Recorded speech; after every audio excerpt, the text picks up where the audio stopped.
Computer.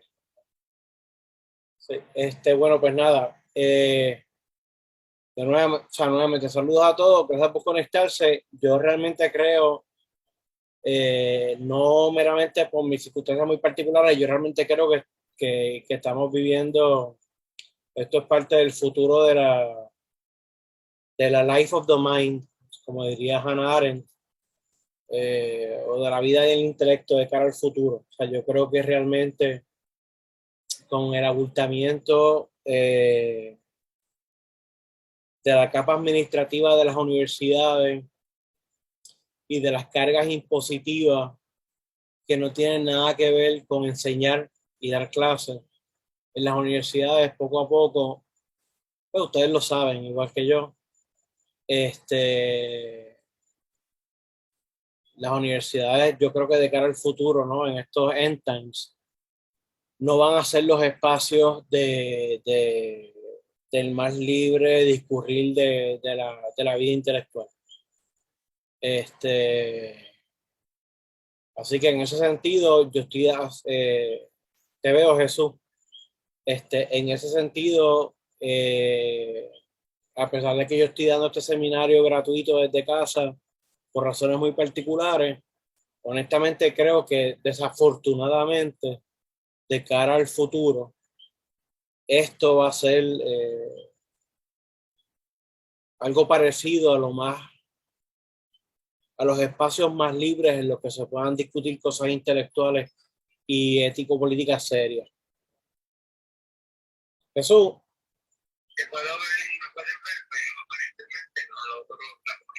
Pues dale, tranquilo, te tengo el speaker y tú me escuchas, ¿está bien? Yo como quiero, estoy grabando la sesión y después se las comparto, brother. Dale. Pues, no, claro, a ti, es por el interés. Estaba diciendo que pues, o sea, yo creo que nos encontramos en un momento parecido al siglo XVIII, al tiempo de los ilustrados, en donde la vida intelectual no se va a dar en espacios formales, la más rica vida intelectual se va a dar en reuniones privadas, en clubes, en bares, en los Zooms de la vida, en los Teams de la vida, y demás, ¿verdad? En lo que concierne a este espacio en particular que yo quise montar con ustedes, pues nada, yo un poco estoy aprovechando, déjame decirlo de la manera más fina posible, este espacio de transición de un empleo a otro, ¿verdad? Para no decir que estoy desempleado. Pues para no perder, digamos,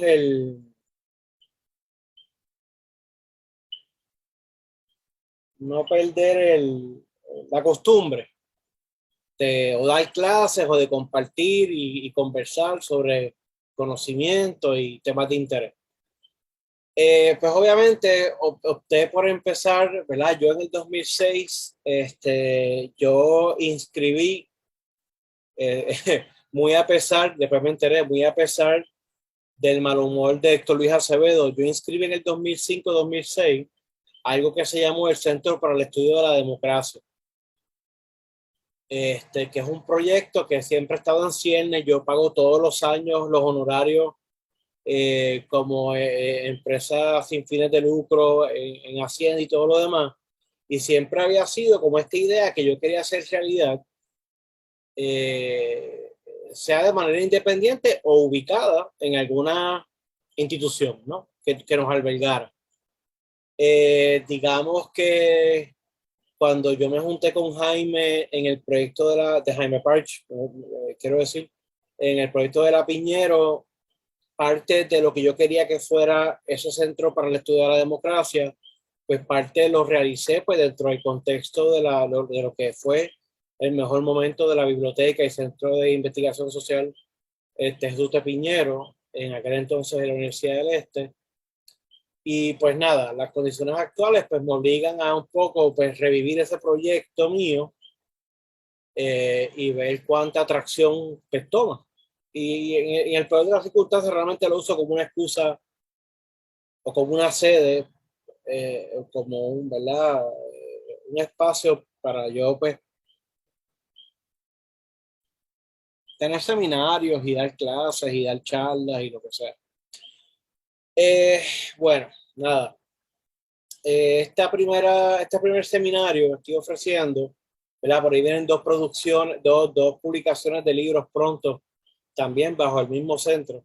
Pero por lo pronto, este primer seminario pues gira en torno a una especie de introducción a la lectura de la obra e interesarnos en la vida de Antonio Gramsci. Eh, Antonio Gramsci, ¿verdad? Es una figura bien conocida o reconocida por lo menos eh, en el ámbito académico de las humanidades y las ciencias sociales. Y obviamente si uno está involucrado en la política, pues también en el ámbito de la política.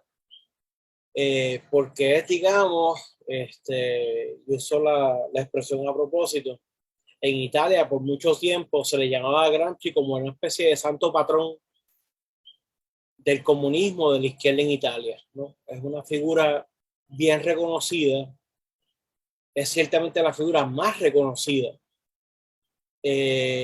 como cimera en la política de izquierda en Italia.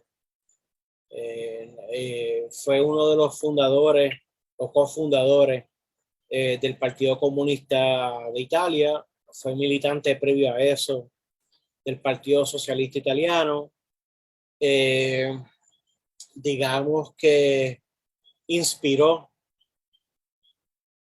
mal o bien interpretado, pero inspiró toda una corriente de pensamiento socialista que rechazaba la violencia y apostaba a mecanismos democráticos y pluralistas y liberales, entendidos como parte dentro del marco del Estado de Derecho. Mal interpretado, pero pues la historia es como es.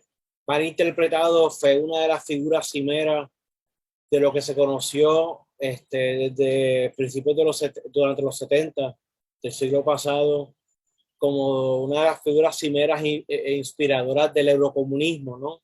Este comunismo que fuertemente se enraizó en Italia, en Francia, en España, bajo Santiago Carrillo, que era un comunismo que buscaba la subversión del capitalismo, pero a través de mecanismos democráticos y liberales. Es una figura de gran importancia. De hecho, ¿verdad? O sea, parte de las razones por las cuales yo estoy haciendo esto, o sea, el seminario, sí, yo trato siempre de hacer un punto, un issue, de decir que Antonio Gramsci no solamente es un gran pensador político, teórico político dentro de la tradición marxista, porque era marxista, claro, ¿no? Y comunista de la Tercera Internacional, pero a mí me gusta insistir es que yo creo que Antonio Gramsci es de los más grandes pensadores políticos, teóricos políticos del siglo XX, punto. Y que sobrepasa por mucho los límites o las limitaciones de estar, digamos, secuestrado o enmarcado dentro de la tradición del marxismo. Es decir, de la misma manera que uno piensa en figuras como Simone Weil, como Hannah Arendt, como Walter Benjamin, como tantas otras figuras importantes del siglo XX, pensadores políticos, yo creo que Gramsci merece su propio espacio, mucho más allá de meramente estar enmarcado dentro de un gran pensador marxista.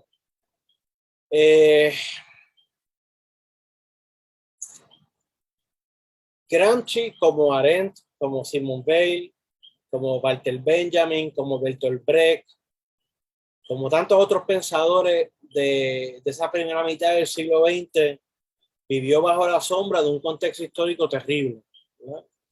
Es un contexto histórico que hoy no, pero en sesiones subsiguientes vamos a ver que es importante el hecho de que vivió en un contexto en donde se daba la cercanía como nunca antes de lo económico y lo político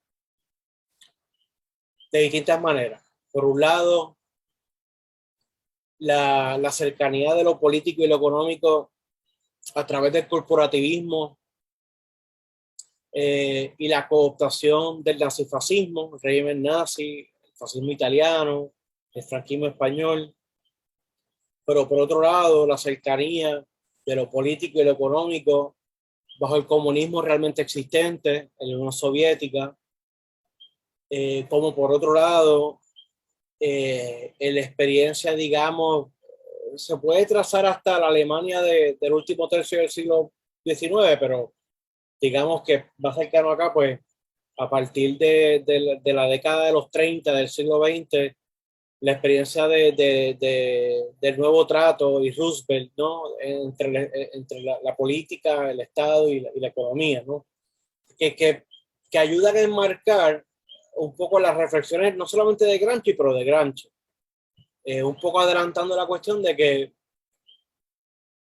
no es un secreto que Gramsci es bien conocido por su noción de la hegemonía como expresión del poder y de su noción del Estado como Estado ampliado o integral. Pero más allá de la genialidad propia de Gramsci, ¿verdad? Desde una óptica materialista histórica básica, pues eso no es solamente la genialidad del autor, eso se estaba viviendo de distintas maneras, ¿verdad?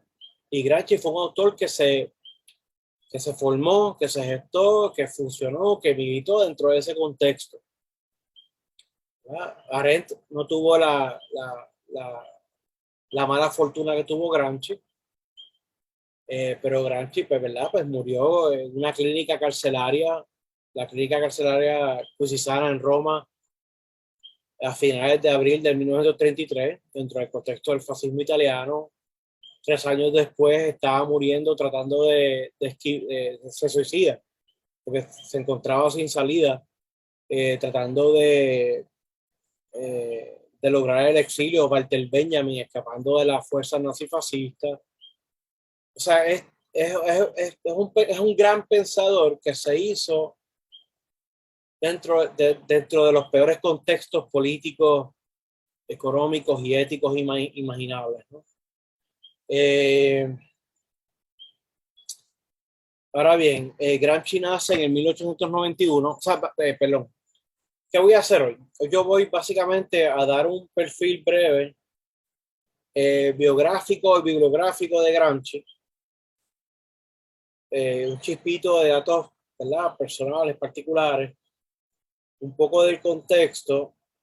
Voy a hablar un poco de la historia editorial de su obra y al final de la sesión de hoy pues voy a comentar sobre 2 lecturas de Carlos Marx que son muy breves. Me refiero a la glosa sobre Feuerbach del 44-45 y al prólogo de 1859 a la contribución a la crítica de la economía, a la contribución a la crítica de la economía política, que son 2 textos bien breves y bien emblemáticos de Carlos Marx, pero que Gramsci los hace muy suyos y los interpreta de una manera muy particular que es importante, pues, de cara al futuro para seguir interpretando entonces al propio Gramsci.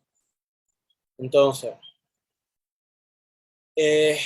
Italia como país es un país, Italia como país, es decir, como territorio unificado, es un país bastante joven, ¿no? Es decir, Italia como nación-estado, territorio unificado, solo existe a partir de los 1860 del siglo XIX, como producto de las luchas involucradas en lo que se conoce como el Risorgimento o el Resurgimiento.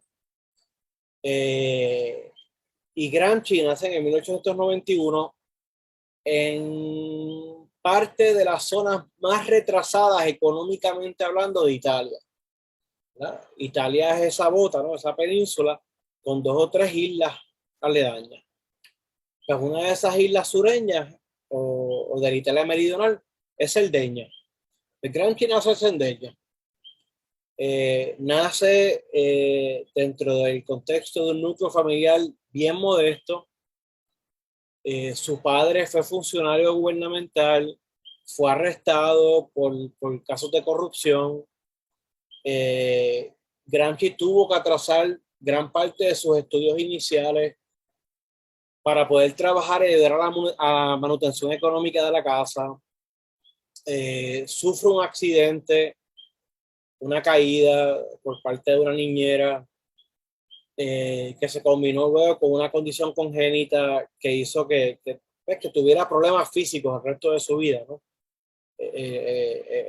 Gramsci es un titán en términos generales, pero en términos literales y físicos, Gramsci nunca midió, o sea, no sobrepasó los 4 pies y 11 pulgadas y tenía una joroba, producto de una condición mezclado con un accidente, una caída que tuvo cuando niño.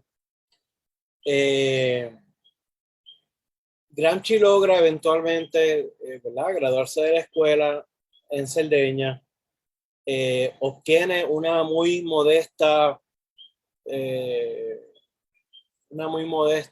beca para estudiar en la universidad, y entonces se muda de Cerdeña, que es de las partes más retrasadas económicamente en Italia, a lo que ya estaba despuntando a hacer en el 1911-1912 la capital industrial de Italia, del país, que era Turín, ¿no?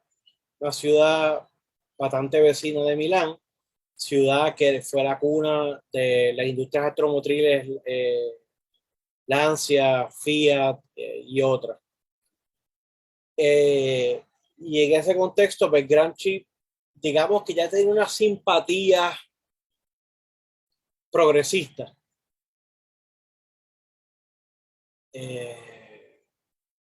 Más que liberales, progresistas, ¿no? Ya en un trabajo cerca del final de sus estudios de escuela,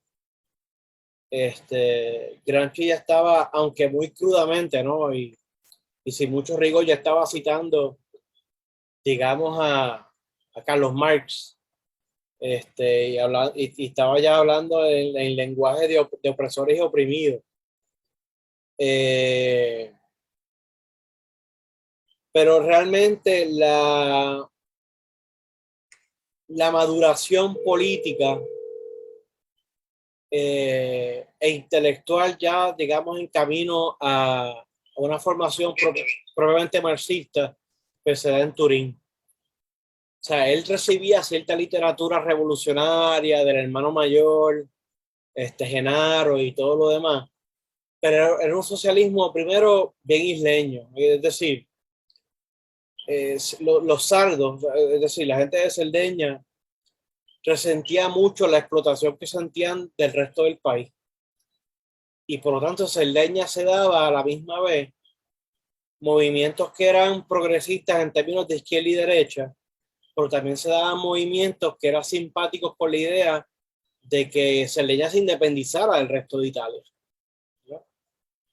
Que son eh, que son matices, digamos, con los cuales uno, pues, por nuestra condición de isleños, pues podemos más o menos identificar de alguna manera. Petrarca se traslada a Turín. De todas las cosas posibles, su pasión intelectual en términos académicos era la lingüística y la filología, que es algo bien particular, ¿verdad? Uno pensaría que una figura como Gramsci pues, estaría interesada en la filosofía, en la política, lo que sea, ¿no? La sociología, pero su interés primordial siempre fue la filología lingüística. Y fue uno de los mejores discípulos por el breve espacio que estuvo en la universidad activamente estudiando, y fue uno de los mejores discípulos o favoritos discípulos de un gran lingüístico italiano llamado Matteo Bartoli, que era la cabecilla de lo que en aquel entonces se conocía como la Escuela de la Neolingüística en Italia, que era la escuela que traía, era una perspectiva que traía a la lingüística italiana la perspectiva histórica, historicista, frente a lo que se conocía antes como los neogramáticos, que estaban que más bien veían el desarrollo lingüístico a partir de cambios fisiológicos, del desarrollo del glotis y las cuestiones culturales y todo lo demás. Frente a eso, los neolingüistas traían la cuestión de la importancia de la historia, de la confrontación de comunidades de hablas distintas que se encontraban, que chocaban entre sí, que unas lograban incorporar o cooptar a otras y tal más cual. O sea que, digamos, por un lado, pues sí, Gramsci estaba interesado en la cuestión lingüística, pero dentro del campo lingüístico, la vena historicista, ¿no? Que es parte fundamental del marxismo, pues estaba presente. Madurar intelectualmente y políticamente entre 1911 al 1920-21 en Italia, en cualquier parte de Europa occidental o cualquier parte del mundo realmente, era madurar dentro de un contexto bien particular, ¿no? Es decir, ese es el contexto de la Primera Guerra Mundial, ese es el contexto de la revolución, de las revoluciones, la revolución rusa en singular, pero en plural también, de las revoluciones rusas. Eso es madurar intelectual y políticamente dentro del contexto, en el caso específicamente de Italia, de la ascendencia progresiva pero consistente del fascismo italiano. Es madurar dentro del contexto de la derrota de la izquierda europea occidental. O sea que era un contexto bien complicado. Un contexto bien complicado. A Gramsci, ¿verdad? Eso implicó un montón de cosas, ¿verdad? O sea, yo no voy a pretender dar una especie de biografía completa porque, bueno, no está en mi poder de memoria y tampoco estoy para eso, pero digamos que eso implicó desde la perspectiva de Gramsci unos posicionamientos, unos para adelante y para atrás, contenciosos, problemáticos, ¿verdad?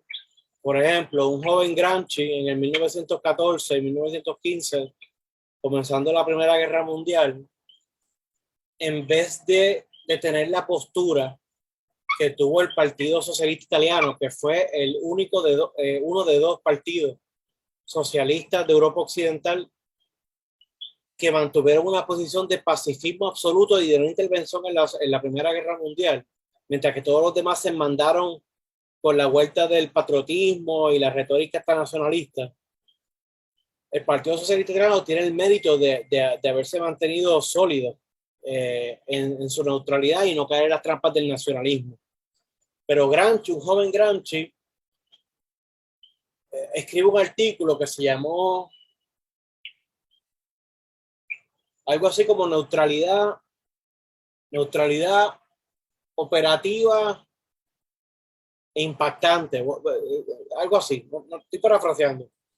Pero era un artículo donde sí Gramsci planteaba la importancia de la neutralidad, pero un poco planteando, vamos a aprovechar los antagonismos y los conflictos de la guerra para tratar de sembrar más cizaña para la revolución local. Y eso dentro del contexto pues no dice mucho, es razonable, qué sé yo, whatever, pero la posteridad lo ve con malos ojos porque era una postura bien cercana en el 1914 a la que tenía un líder del partido, todavía del Partido Socialista Italiano llamado Benito Mussolini, que eventualmente pues será el capo del fascismo. Y eso pues digamos que tiñó, ¿no? de cierto veneno y mala reputación a la figura del joven Gramsci. Y le costó amistades, le costó veneno, chisme, etc.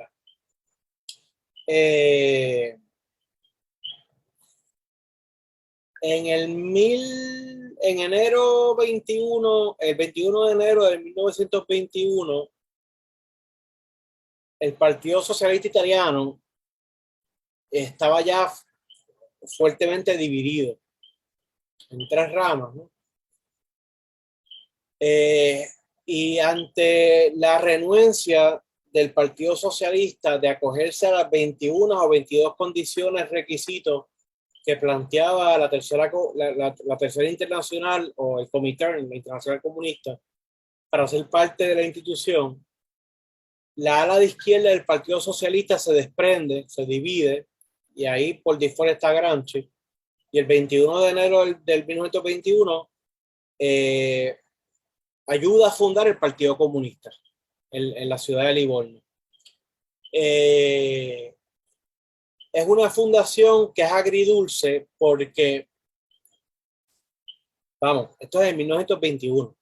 En el 1922 es que se da la simbólica y real marcha sobre Roma de los fascistas. Es decir, la izquierda italiana, por razones internas y sectaristas, se divide en el peor momento porque estaban en el contexto de la plena ascendencia de la ultrarreacción, de la ultraderecha. O sea,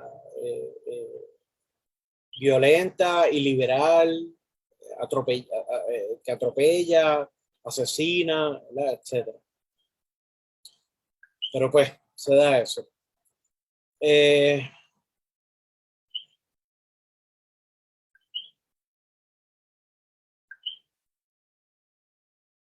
En el Gramsci, consciente al liderato ultraizquierdista y maximalista de Amadeo Bórdiga y otros compañeros, por cuestiones prácticas de día a día, pero eventualmente en el 1922-1923 es elegido para ser el representante del Partido Comunista Italiano en el Consejo General de la Internacional Comunista en Moscú.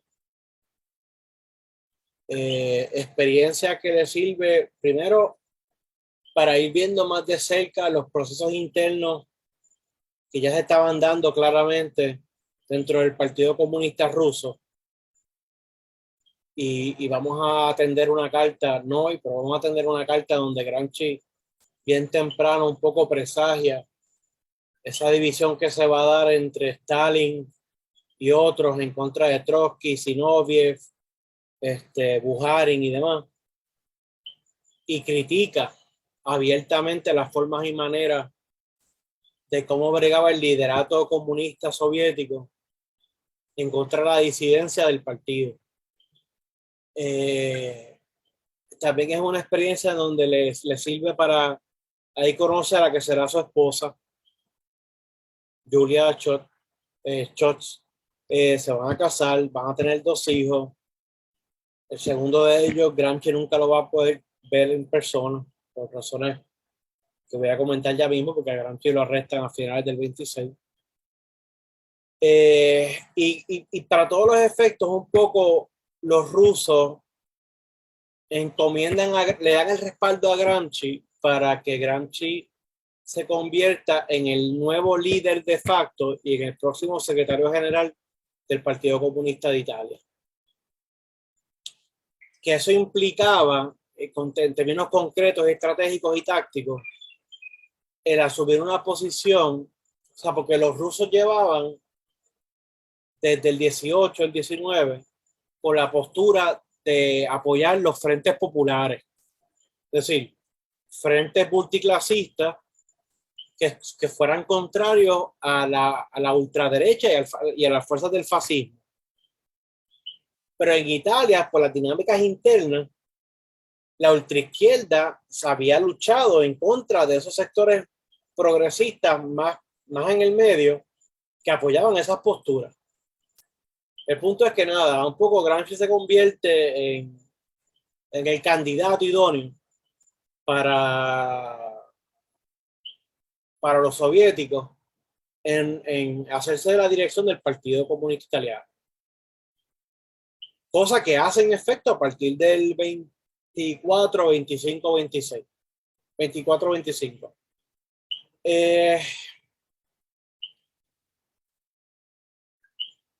Antonio Gramsci es arrestado a finales de 1926. En el 1928, finalmente, es sentenciado originalmente o inicialmente a 20 años de cárcel, 4 meses y 5 días. Con la, ¿verdad? Si lograron ver el temario o el sílabo del seminario, pues habrán visto que yo creo que cito en la introducción esa famosa sentencia del juez que dice que hay que detener a este cerebro de pensar o de funcionar por 20 años. Lo que no sucedió, ¿verdad? Afortunadamente para nosotros. Es sentenciado a 20 años de cárcel en el 28. A finales del 28, finalmente se lo otorga, después de estar casi 2 años ya preso. Finalmente se le otorga permiso para escribir en su celda y no es hasta febrero de 1929 que empieza a escribir, por lo menos inicialmente en una página de un cuaderno de la cárcel, un temario, una lista de temas de interés para investigar. Que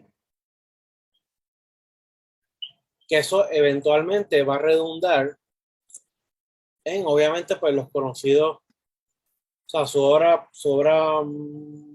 máxima, que ahí me ves en una obra póstuma, que son sus cuadernos, lo que conocemos como los cuadernos de la cárcel, las libretas de la cárcel. Ok, eso por un lado, en términos biográficos. Por otro lado,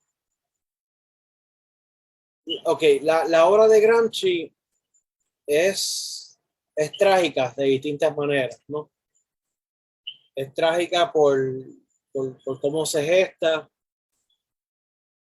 es trágica porque contradice las intenciones de su autor, en muchos casos, es trágica porque se hace o se gesta dentro de las peores circunstancias posibles, es trágica porque el autor está escribiendo en estas libretas a conciencia de que el tipo no va a salir vivo de la cárcel, es trágica porque tiene problemas serios de comunicación con sus seres queridos, pero particularmente su esposa y sus hijos.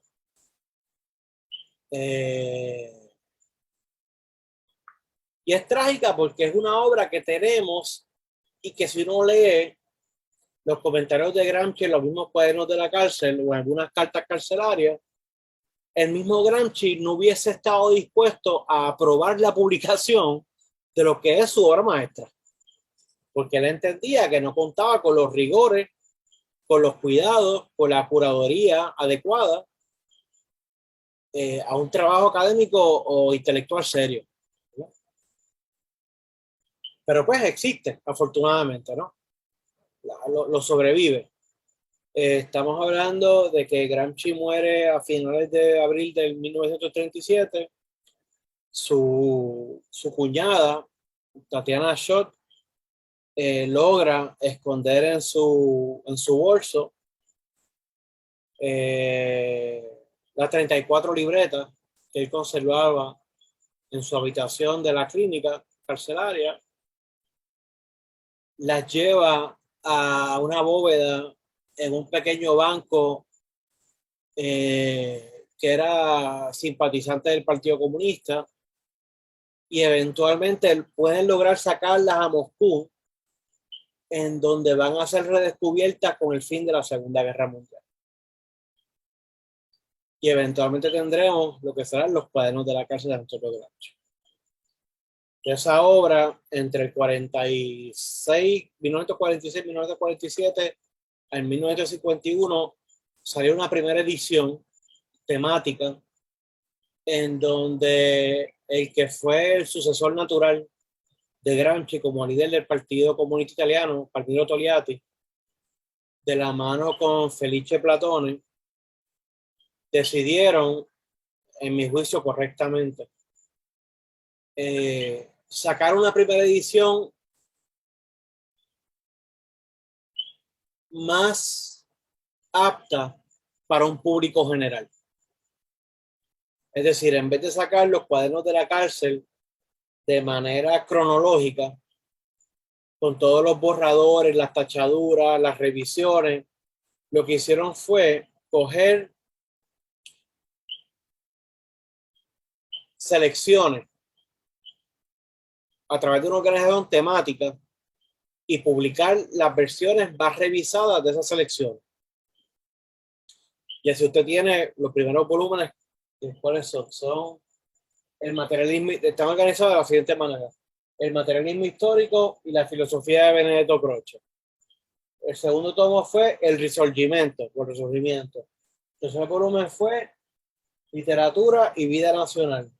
El cuarto volumen fue Notas sobre Maquiavelo, la política y el Estado moderno. El quinto volumen fue Los intelectuales y la formación de la cultura, y un sexto volumen titulado Pasado y presente. Y te reorganizaba temáticamente una escritura que había sido redactada de una manera distinta, ¿no? De una manera cronológica. No tan lineal, pero bastante lineal. Con la intención de popularizar esa obra. Y ahí digamos que ya en términos de política práctica, el Partido Comunista de Italia muy astutamente convierte a Gramsci en el santo patrón. Esta persona que fue un martirio de la causa, fue un gran pensador, fue un líder, y su obra y su figura fue usada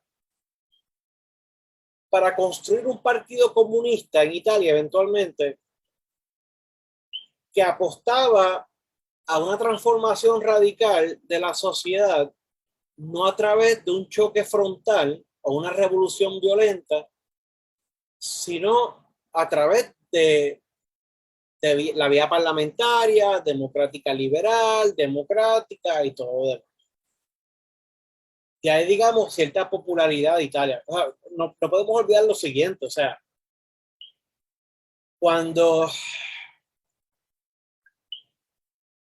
la fundación de la Tercera República Italiana, después de la Segunda Guerra Mundial, el partido de mayor fuerza era el Partido Demócrata Cristiano.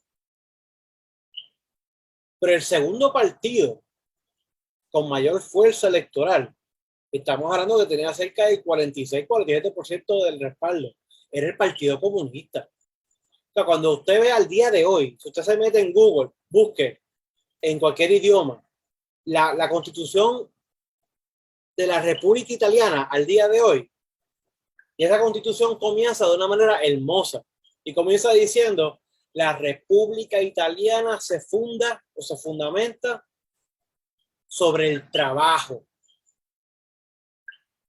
Y tiene el tercer artículo, que tiene que ver con una petición, no un deseo, una exigencia de la búsqueda incesante por todo tipo de igualdad. ¿Por qué eso fue posible? Porque los comunistas estaban allí ayudando a redactar la Constitución italiana. Y de hecho, yo creo que es de las mejores constituciones existentes del mundo moderno. Y por eso los hiperreaccionarios en Italia han tratado 20 veces de cambiarla y modificarla y revisarla. Ya es otra historia. Okay. No es hasta el 1975, que la obra de Gramsci pasa a ser editada, digamos, con un mayor trabajo académico, mayor erudición, mayor curaduría, y publican la afamada y notoria edición crítica del 75 bajo el cuidado principal de Valentino Yerratana, caballo, para descanso, que nos da por primera vez la obra de Gramsci carcelaria redactada al ritmo de como la estaba redactando, con sus borradores, con sus tachones, con sus revisiones, con sus palantes y para atrás, con sus ambigüedades, y que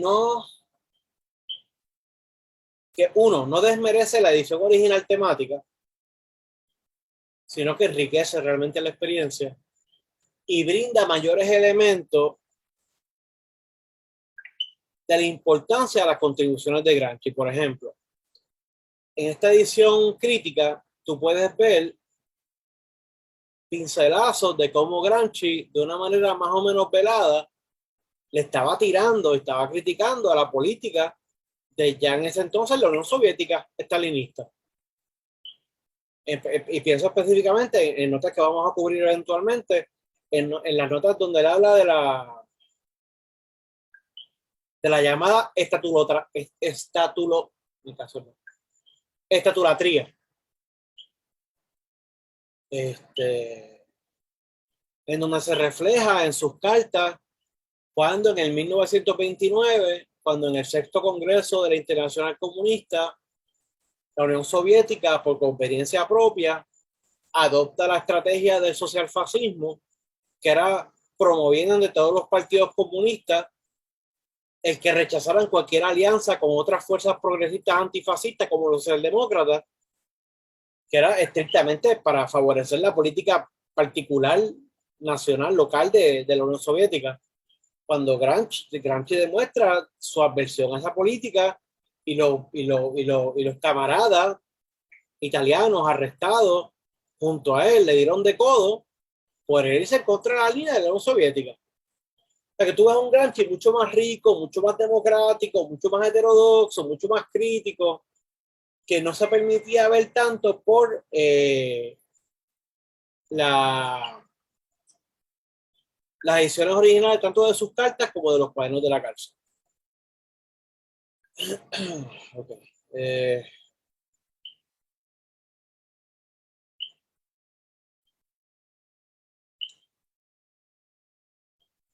Gramsci en el mundo. O sea, Gramsci ha sido desde el 1994. Gramsci es el autor italiano más citado en publicaciones de las artes liberales, humanidades y ciencias sociales. Eso no es poca cosa. Pensando en Dante, pensando en Maquiavelo, pensando en, o sea, es una figura de consenso en el sentido de su importancia. No solamente su propuesta teórico-política, sino sus conceptos y contribuciones para el análisis político, social, histórico, de crítica literaria, sus aportaciones a la lingüística, sus comentarios sobre el canto 10 del infierno de Dante, sus escritos sobre la literatura por entrega o popular, etcétera, etcétera, etcétera. Gramsci ha sido artífice o de mucha influencia de importantes proyectos culturales y políticos en el mundo. Y yo no los conozco todos, pero voy a dar 2 o 3 ejemplos. Y obviamente ha sido adaptado e interpretado a partir de las experiencias nacionales de los distintos países. Por ejemplo, empiezo con los malos, con los enemigos nuestros. En el 1991, yo tengo esa cita por ahí, vamos a buscarla. Sí. En el 1991, un ya ex dictador, Augusto Pinochet, ¿verdad? Chileno.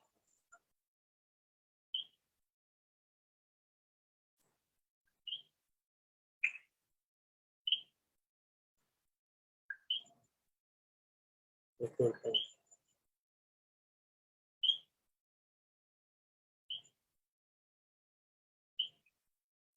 No está aquí, pero está, no importa.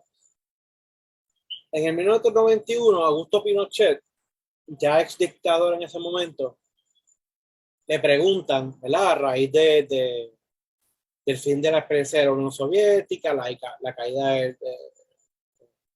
del muro de Berlín y todo lo demás. Le preguntan a Pinochet, entonces el marxismo ya ha muerto, en efecto. Y Pinochet dice que en el 91. Dice, no solamente es que no ha muerto, sino que está más vivo que nunca. Pero ya no se llama marxismo, dice Pinochet. Dice, se llama gramscismo, que es un disparate.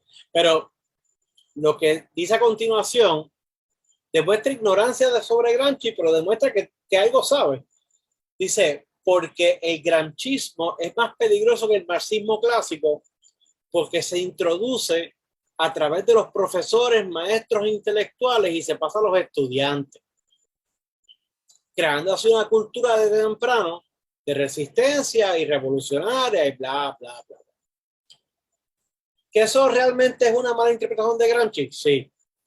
Pero que Gramsci se la asocia con la lucha política a través de la cultura y con los intelectuales y demás. Pues eso es un leitmotiv, es un lugar común, sí.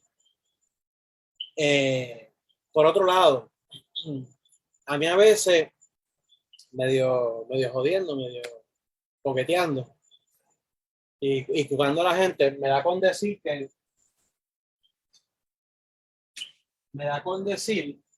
que el eurocomunismo, ¿verdad? Eso que comentaba ahorita, ¿no?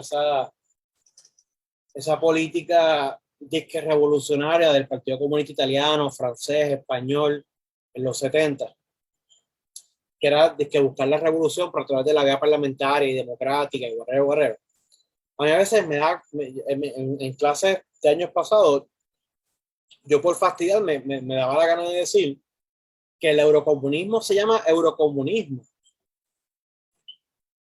pero que realmente nació en Chile y nació en Argentina, no en Europa, porque realmente la influencia de Gramsci en el comunismo argentino en los 40 y los 50 y en el socialismo y el comunismo chileno de los 60 fue tal que la experiencia de la izquierda en Argentina, que se desprende del Partido Comunista Estalinista, la experiencia de las cátedras nacionales populares, la experiencia de las guerrillas de los montoneros, la experiencia de las huelgas automotrices en Córdoba, la experiencia de la Unidad Popular en Chile, la experiencia de la breve presidencia del compañero presidente Salvador Allende en Chile, son experiencias del eurocomunismo sin ser euro. Es decir, son expresiones y productos de influencia de la obra de Gramsci en esas culturas de izquierda que se manifestaron de manera más contundente antes de que se manifestaran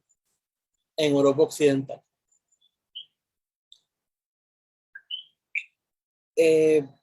A principios de los 1980, cuando se funda,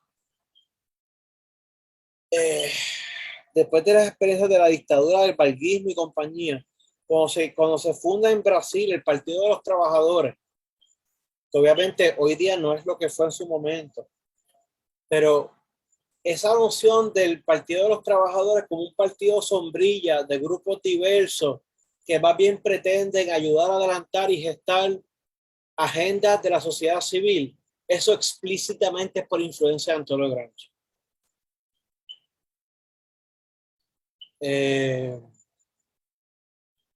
Cuando en el 2005, 2006, 2007 coge fuerza el 15 de marzo en España y luego Podemos, la influencia de Gramsci es explícita. Sí, que ha venido a menos, estipulado. El auge y la fuerza de Syriza momentáneamente en Grecia tuvo explícitamente influencias de Gramsci. Es decir, la obra de Gramsci tiene una importancia inherente que tiene que ver con cuestiones intelectuales, académicas y de las ciencias sociales y las humanidades. Pero también tiene una vigencia y una importancia aún al día de hoy en cómo ayuda a influenciar o a alumbrar o a arrojar luz, o como se diga, a movimientos políticos prácticos. O sea que Gramsci es un pensador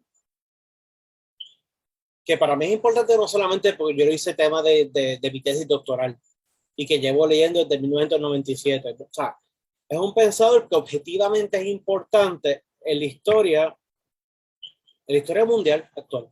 Todavía. Y en parte tiene que ver, por un lado, con su conceptualización de cómo funciona el poder político en las sociedades modernas a través del consabido concepto de la hegemonía, que explicaremos en su momento, a todo el concepto del Estado integral, así como a sus elucubraciones y elaboraciones sobre la guerra de posición versus la lucha frontal, la absorción, ¿cómo es? Sobre cómo se sobrepasa la sociedad actual y queda absorbida por la sociedad regulada, por ese rechazo medio velado, pero hay un rechazo al fin, de ese umbral medio utópico del marxismo, de la posibilidad de una sociedad totalmente reconciliada consigo misma y totalmente transparente. Para Gramsci el poder es constitutivo de lo social y lo social no existe sin relaciones de poder. Y vamos a llegar a eso y vamos a hablar sobre eso, pero o sea, son planteamientos que no es, no, que son la causa por la cual algunos de los teóricos y teóricas políticas contemporáneos siguen reclamando, así sea a través de sus particulares crisoles y sus interpretaciones, pero que siguen reclamando a Gramsci como uno de los suyos, ¿verdad? Pienso en Chantal Mouffe, pienso en Ernesto Laclau, pienso en Yanis Travakakis, pienso en, qué sé yo, pienso en Íñigo Errejón, pienso en Pablo Iglesias, pienso en un montón de gente, sean académicos o políticos militantes, que siguen reclamando a Gramsci como inspiración e influencia. O sea, que yo creo que esa pertinencia está. O sea, que es decir, yo tener este primer seminario de manera informal o por lo menos de manera independiente con el Centro para el Estudio de la Democracia sobre Gramsci no es meramente hacérmelo más fácil a mí porque pues, llevo estudiando a Gramsci por un montón de tiempo, sino porque yo realmente pienso que es pertinente y vigente. Además de que en lo personal, si yo, o sea, si yo dejo de lado la cuestión académica o intelectual, Gramsci sigue siendo para mí el gozne indispensable al rol del cual gira mi perspectiva de cómo yo analizo las cosas. Y yo pienso, o yo me pienso que no estoy quedado. Puedo estar equivocado, pero me pienso que no estoy quedado. Ok. Un breve comentario, muy breve, sobre Gramsci Puerto Rico. Y bien breve, porque esto no se ha escrito mucho. Yo escribí un artículo al respecto que debe salir este año publicado en un libro antológico en Italia, pero no hay mucho material sobre el cual comentar y elaborar. Gramsci no cala mucho en Puerto Rico hasta bien recientemente.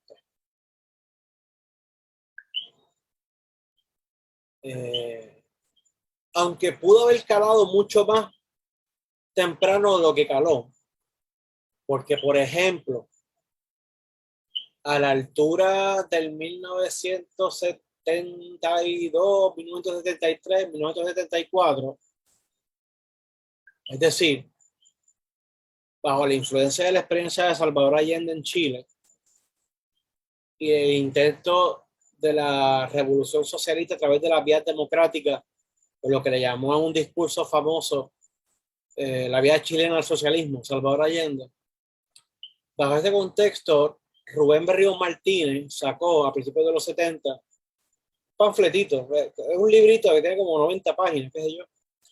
Se llamaba no sé, creo que era la vía puertorriqueña del socialismo o la vía socialista en Puerto Rico, una de las dos. Pero era un texto que era claramente influenciado por la experiencia de Salvador Allende y por la cultura política realmente existente en Puerto Rico, con el respaldo popular y masivo a los procesos de elecciones y los partidos como vehículos para manifestar las acciones de los constituyentes. No obstante, la izquierda realmente existente en Puerto Rico, en gran medida por influencia de la Revolución Cubana, por la influencia del albizuismo, por el condicionamiento del colonialismo estadounidense y la experiencia del guevarismo, hizo que Gramsci no impactara tanto la cultura política militante en Puerto Rico, hasta tiempos más recientes. Y aún así, era más bien en términos de análisis. Uno de los pioneros en Puerto Rico en estudiar a Gramsci y tratar de popularizarlo fue uno de los líderes del ala de izquierda dentro del PSP, del Partido Socialista Puertorriqueño de los 60 y 70, Wilfredo Mato Cintrón. Y Wilfredo Mato Cintrón, tanto en un artículo que publicó primero en México en el 84-85, que luego se republicó en Puerto Rico, usa Gramsci para entender, a través del concepto de la hegemonía, cómo es que ha sido tan exitoso el poder colonial de Puerto Rico, de Estados Unidos sobre los puertorriqueños, basado más bien en el consentimiento activo o al menos pasivo de los boricuas al respecto de ese poder. Y en un libro que es clásico, que se republicó en Puerto Rico hace un par de años, pero originalmente se publicó en el 80 por la editorial mexicana Era, que es la política y la política en Puerto Rico. En gran medida, Mato Cintrón usa a Gramsci para explicar por qué la independencia nunca ha tenido en Puerto Rico apoyo popular y cómo explica la permanencia de las relaciones coloniales. Y te habla bajo los Estados Unidos, la legalización de las uniones obreras, la entrada en masa de la mujer al campo laboral, particularmente a través de la masificación de la educación pública. Te habla de los orígenes de las instituciones universitarias en Puerto Rico con la YUPEC en 1903. Te habla de la extensión de la ciudadanía americana y determinados derechos civiles a partir del 17. Y te habla de 20 cosas que después el mismo Carlos, que después otro historiador, Carlos Pavón, en el 95, 94, en el artículo de Alviso Madonna, elabora a su manera por la cuestión de la construcción de un discurso oficialista nacional, ¿verdad? Que es el de Luis Muñoz Marín, a partir del 55 y la creación del Instituto de Cultura Puertorriqueña bajo Ricardo Alegría, de cómo todo eso, o sea, y el nombrado, a veces más, a veces menos, que está presente en todos esos análisis es Gramsci.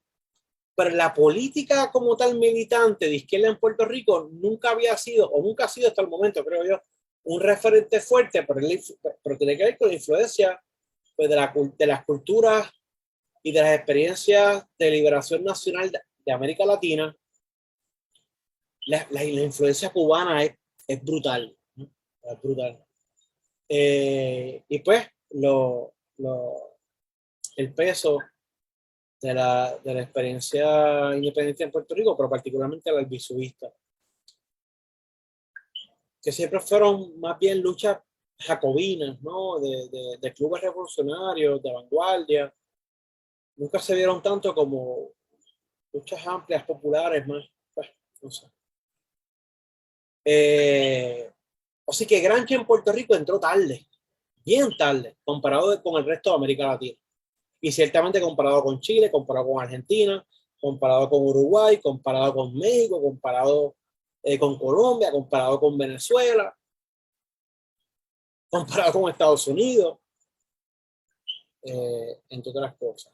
Entonces, yo de cara, estoy cansado, de cara al futuro, o sea, voy a abrir pues, a comentarios o preguntas que tengan hasta el momento, pero sí les voy a poner por el chat del Zoom dos enlaces, porque por ahí voy a comenzar. Estoy pensando, si ustedes no tienen problemas, y si tienen problemas, yo pienso seguir grabando las sesiones, ¿no? Que se las mando. Las posteo en el grupo cerrado del seminario de Gramsci en Facebook. Yo estoy pensando,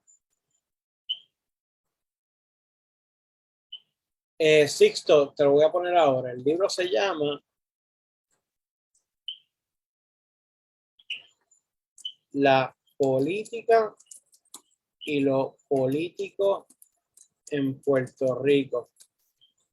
Si tú vas a la librería mágica en Río Piedras, puedes conseguir un ejemplar tal vez usado, lleno de hongo, pero usado, del original, que es publicado en México. Pero ese libro, Wilfredo Mato Cintrón lo sacó con su propia editorial independiente que se llama La Sierra y lo sacó revisado como hace 3 o 4 años localmente, o sea que se consigue. Entonces, voy a ponerles aquí el enlace. Déjenme buscar aquí, Cross Language. Ok, ahí, antes de meterle el diente a Gramsci como tal, yo quiero repasar con ustedes 2 textos muy breves de Carlos Marx. Y no es por casualidad, sino porque es que Gramsci los hizo muy suyos.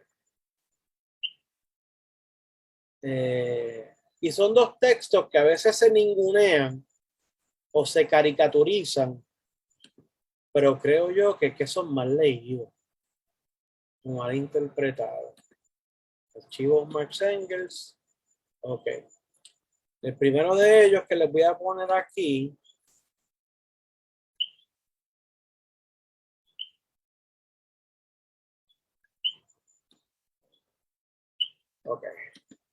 es del 44-45 y es un manuscrito, o sea, ¿verdad? Se publicó, pero nunca o sea, nunca, o sea, eran parte de las anotaciones de Carlos Marx en el proceso de redactar la ideología alemana, que son las famosas glosas sobre Feuerbach o tesis sobre Feuerbach, que se consiguen de manera gratuita en una traducción decente más o menos.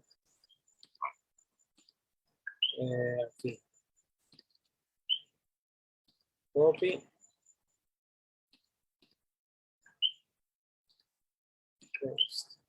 Y el segundo es de 1859, el prólogo a la contribución a la crítica de la economía política de Carlos Marx, a esa obra. Y ese texto es más notorio todavía. Usualmente el de la tesis sobre Feuerbach, los estudiosos en general le dan más respeto, o tiene más caché que pero yo creo que es injustificado. Porque este segundo texto es el famoso prólogo en donde Marx da lo que para muchos es la desafortunada imagen de su concepción de la sociedad a través de la imagen de un edificio, de una base o estructura sobre la cual se monta un conjunto de superestructuras. Y yo creo que es desafortunada la fortuna y las interpretaciones que se han dado de ese texto, segundo que les puse ahí en el chat, porque aunque ha sido uno de los textos por excelencia para decir que Carlos Marx era un economicista, un determinista, etcétera, etcétera, como Gramsci lo interpreta, pero incluso como uno lo puede interpretar en su conjunto, realmente da una perspectiva de cómo Marx entiende la sociedad como un complejo mucho más, perdón, la sociedad como un asunto mucho más complejo y mucho más rico de lo que te da la interpretación economicista de la imagen.